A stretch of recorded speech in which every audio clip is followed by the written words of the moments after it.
Hei!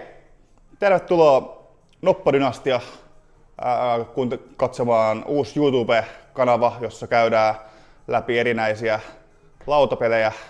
Ehkä joskus tipaillaan vähän roolipelien maailmaa myös, koska noppia siinäkin heitellään.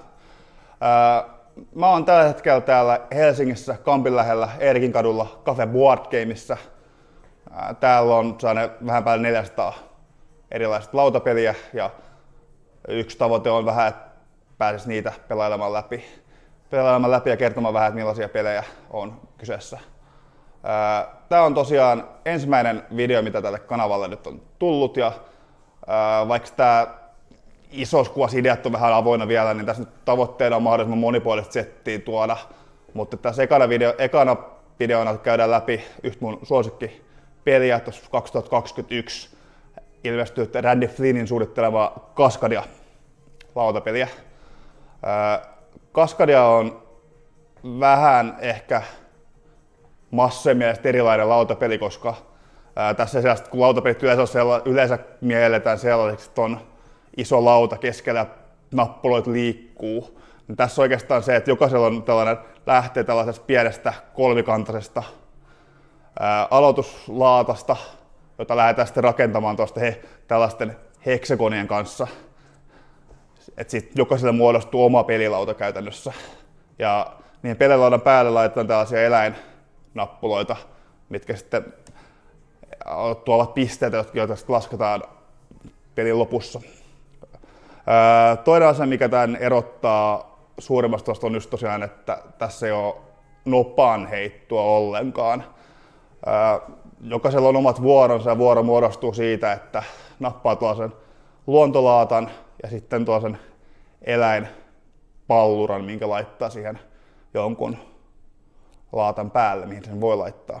Ollaan aika monen eri kaveriporukan kanssa pelattu tätä, ja lähtökohtaisesti kaikki on pitänyt näistä, että tässä on sopiva määrä haastetta, vaikka tämä peli on sopivan yksinkertainen. Että tässä on oikeasti se, että säännöt pystyy varmaan 10 minuutissa käymään läpi. Ja vaikka mä tykkään itse myös monimutkaisista lautapeleistä myös, niin kun kaveriporukaa pelaa jossain illanistuisessa pelissä, niin se on niin tärkeintä se, että saa sen idean aika nopeasti käytyä mun mielestä läpi. Tämä on just sellainen. Plus sitten tämä visuaalisesti miellyttää mun silmä, kun tuo lauta muodostuu pikkuhiljaa isommaksi. Se on oikein mukava nähdä, kun peli kehittyy siinä pikkuhiljaa. Näissä laatoissa tosiaan laattojen päällä laitetaan näitä eläinsymboleja, ja näitä saa laittaa, näitä on aina näissä laatoissa 1-3, että ne vaihtelee, että mitä siihen saa laittaa. Eläimiä on 5 erilaista. On kettuja, on kotkia, haukkoja, lohia, hirviä ja sitten on karhuja. Jokaisella on omat tavat, miten pisteitä niistä saa. Esimerkiksi haukat ei saa olla toisten haukkojen vieressä ja lohien pitää muodostaa mahdollisimman pitkiä ketjuja. Tässä on jokaisesta on 4 erilaista pistelaskukorttia, ja ne menee monimutkaisemmaksi, mitä niin kuin enemmän menee. Tässä on yksi setti, A-setti, jota suositellaan uusille pelaajille. Mä itse keskityn tässä nyt vähän siihen, koska sitä on enemmän pelannut, joku ajattelee, että miten niin lautapeliä lähdetään pelaamaan, niin sitä lähdetään pelaamaan siitä, miten uudet lähtee pelaamaan. Sitten on taas ympäristö, ja ympäristölautat on tosiaan erilaiset. Mä puhun näistä hyvin paljon omilla termeillä. On jokia, vuoria, peltoja, soita ja metsiä. Ja niistäkin saa pisteitä, mutta ne pistemäärät, mitä niistä saa, on paljon pienempiä kuin mitä eläinmääristä saa. Niin se on oikeastaan, jos on tiukka peli, niin silloin ne oikeastaan tulee kehiin. Eli ympäristöstä pitää saada mahdollisimman yhtenäinen ja hyvä ja iso alue, niistä enemmän saa pisteitä.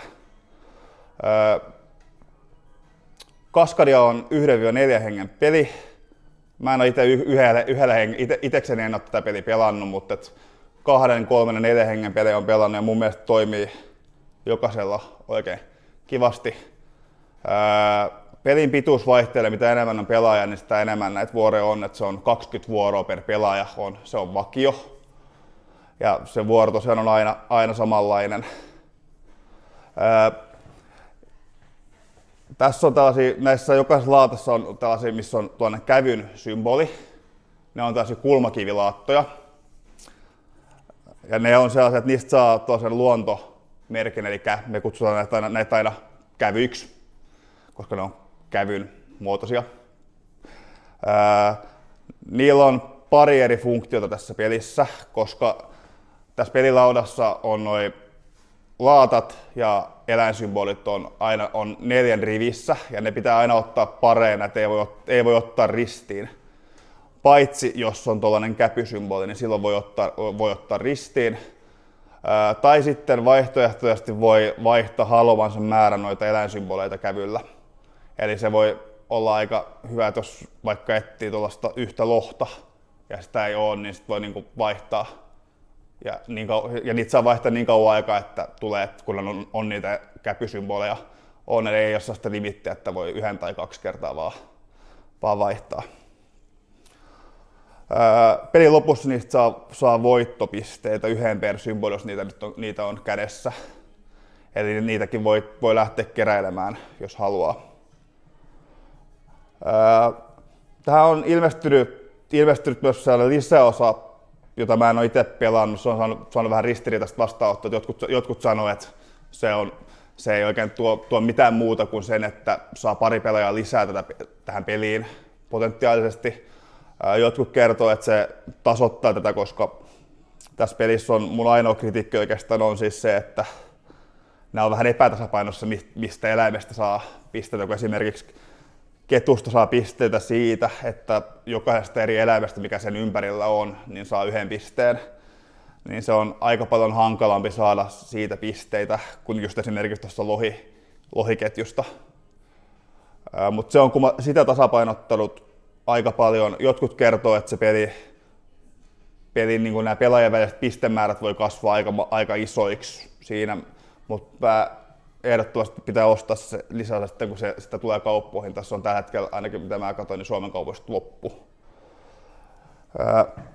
Lohet on tosiaan yleensä sellaisia, että mä en hirveästi aina vinkkejä näistä tuoltamaan, koska vaikka mä pidän lautapeleistä, niin on aika huono pelaamaan lautapelejä, niin mä en oikein voi antaa vinkkejä, mutta olen huomannut, että ainakin näissä A-korteissa lohet on aika kovia, kun niistä voi saada jopa 25 pinnaa yhdestä ketjusta. Haukat on ihan käteviä myös. Mutta sitten hirvestä saa pisteitä kans ihan hyviä, että siinä on 1-4 suorista linjoista saa pisteitä. Ja karhuissa on ihan kätevä systeemi, että yksittäisestä karhusta ei saa pisteitä ollenkaan, mutta jos karhut on pareina, niin silloin se on hyvä pistemäärä. Peli, vaikka on tosiaan vähän tällainen epätyypillinen lautapeli, kuten mainitsin tuossa alussa, niin tässä on myös, mua ainakin itse miellyttää silmännäkö, kun tässä on niin kuin tosi hyvät värit näissä kaikissa.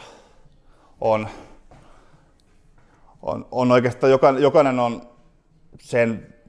meikä se värinen joko niin kuin ympäristössä tai omaan värinsä nähden on. Ja ne erottuu helposti, että se helpottaa sitä pisteenlaskua, kun katsoo noita jokaista symbolia pitää lähteä käymään läpi, niin se on helppo, kun jokainen on aika unikin värinen, niin niitä on helppo käydä läpi. Laskusysteemi on helppo. Sääntökirjassa käydään läpi aika hyvin kaikki aika nopeastikin, että ei ole tuollaista, kun joissain on oikeasti se, että sääntökirja on paljon pelottavampi kuin itse peli, niin mun mielestä tässä ei ole sitä ongelmaa. Että tässä on niin aika hyvin saatu kiteytettyä tää peli. Kun eihän tää siis ole oikeastaan loppupeleissä jokaisen vuoro kestää ehkä 10 sekuntia, jos se nyt oikeasti pelataan niin speedrunina tätä peliä. Et ei siinä tarvii hirveän monimutkaisia sääntöjä selittää. Tää peli tosiaan sopii aloittelijasta se aika kokeneeseen pelaajaan. Jos on oikeasti sellainen, että tykkää monimutkaisesta sääntöraskaista peleistä, niin tämä ei välttämättä ole se oikea peli, mutta jos on sellainen, että tykkää peleistä, jotka pystyy suhteellisen nopealla valmistelulla aloittamaan, käymään uusiakin säännöt läpi ja vaikka mä tässä on tätä pelin keveyttä kehunut kovasti, niin kyllä kun noita kokemus kehittyy, karttuu ja pystyy käymään noita erilaisia näitä pistevariaatioita läpi, niin kyllä tämä peli on sitten jo ihan mukavan haasteellinenkin. Et tosiaan ei voi vaan katsoa nopeasti, että laitetaan toi latta tuon viereen, vaan pitää lähteä käymään vähän sitä prosessia läpi, että mitkä siinä vieressäkin saa olla. Pelin kesto, se on aika tärkeä tunti, max. Me ollaan ainakin pelattu yleensä tunnissa, ollaan saatu peli läpi. Tosiaan se on ihan hienolta. Mä itse kanssa tykkään sosiaalisesta puolesta pelissä. Se on aina hieno nähdä, kun vaikka näistä nyt on se, että jokainen noudattaa sitä, että noista alueista rakentaa yhtenäisiä alueita sun muita. Se on hyvä nähdä, kun jokaisen persoonallisuus vähän ehkä paistaa läpi siitä, että minkä muotoista aluetta lähtee rakentamaan. Mulla on yksi kaveri, joka on hyvin tarkka kaikesta. Hänellä on esimerkiksi sellainen tapa, että kun mä hänen kanssaan pelattu, että on ihan kaikki suorat linjat ja kaikki ihan pränikässä. Itellä on taas aina sellainen kunnon kaossysteemi tuossa, etten ole ihan niin tarkka. Eläimet on kivoja. Nyt itse asiassa kun kuvataan niin eläinten päivä, niin tämä sopii tavallaan hyvin teemaan, että valittiin tämä ekaksi peliksi. Kaskadiasta on itse asiassa Suomen kaupoissa 2 eri versioa. On tämä alkuperäinen englanninkielinen versio ja sitten on tämä, mikä mulla on edessä, niin tämä pohjoismainen versio, jossa on kielet norjaksi, tanskaksi, ruotsiksi ja suomeksi. Ikäryhmä. No, mä oon itse pelannut oikeastaan vähän kaiken ikäisten kanssa, että se sopii periaatteessa ihan kaiken ikäisille. Et mulla on vanhemmat, jotka on päälle 60, hekin pitivät tästä pelistä. Ei ole sellaista hyvin tarkkaa se, että on niinku tämä tietty spesifi. Mutta ei ole, kun jotkut pelit on hyvin spesifisti se, että on vaikka joku nuorilla aikuisille. Tämä ei ole sellainen peli, että tämä kohdattu on, mikä on ehkä jonkun mielestä voi nähdä tiettynä heikkoutena myös, että ei ole niinku sellaista. Tässä varmaan muuta, että palataan asiaan ensi viikolla. Noppo-dynastia palaa vielä. Katsojille kiitos ja tulkaa tänne Cafe Board Gameen. Kiitos Cafe Board Gamelle, että saa täällä kuvata näitä videoita. Kiitos. Morjes.